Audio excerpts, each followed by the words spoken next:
বিসমিল্লাহির রহমানির রহিম। প্রিয় ডোমার উপজেলাবাসী, আসসালামু আলাইকুম ও হিন্দু ভাইদের জন্য আদাব। পবিত্র ঈদুল আজহার আমার প্রিয় ডোমার উপজেলাবাসীকে আবারও আমি শুভেচ্ছা ও অভিনন্দন জানাচ্ছি। ত্যাগের মহিমায় উদ্ভাসিত হোক আমাদের সবার জীবন। এই পবিত্র ঈদুল আজহা থেকে আমাদের, যেহেতু এটা ত্যাগের বিষয়, এই ত্যাগের বিষয় থেকে আমরা অনুসরণ করি আগামীতে যেন আমাদের ডোমার একটা আদর্শ ডোমার হিসেবে আমরা গড়ে তুলতে পারি। আমরা যেন মাদকমুক্ত ও সন্ত্রাসমুক্ত ডোমার গড়ে তুলতে পারি।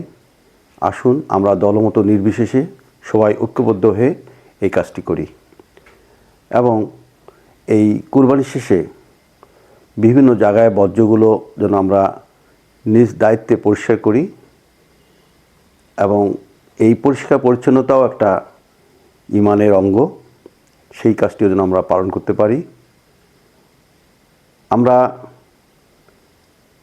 বর্তমান সরকারের আমাদের প্রিয় নেতা তারেক জিয়ার যে ঐকান্তিক ইচ্ছা একটা সুখী সমৃদ্ধি বাংলাদেশ গড়ে তোলা, সেই কাজে আমরা সবাই অংশগ্রহণ করি। আমি আপনাদের সবার কাছে দোয়া কামনা করছি।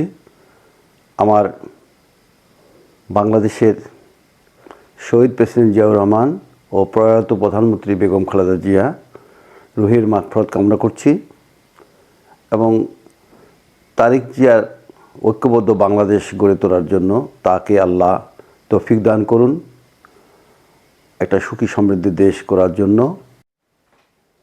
সবার সুস্থতা কামনা করছি। সেই সাথে আমি আপনাদের সবার কাছে দোয়া চাচ্ছি। পবিত্র ঈদুল আজহায় আবারও সবাইকে আগাম ঈদের শুভেচ্ছা ও অভিনন্দন জানিয়ে আমি আমার বক্তব্য শেষ করছি। আল্লাহ হাফেজ।